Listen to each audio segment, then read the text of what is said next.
তোমরা সবাই এসেছো তো? হ্যাঁ স্যার, সবাই এসছে, শুধু ওই শ্রাবণী আসেনি।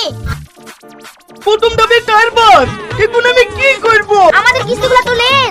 না, যতক্ষণে শ্রাবণী না আসবে আমি কারো কিস্তি নেব না। ওই দেখেন স্যার, শ্রাবণী চলে এসছে, এবার তো নেবেন। ঠিক আছে, তাহলে কিস্তি দেওয়া শুরু করো।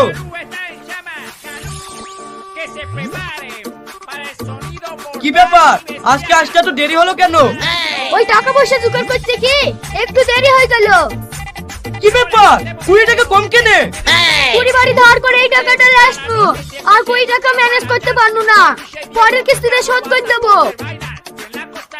তোমার মাথা খারাপ হয়ে গেছে? আমাদের এখানে খাবার নাকি? আমি টাকা কম দিতে পারবো না। আজ মুরগি নাই?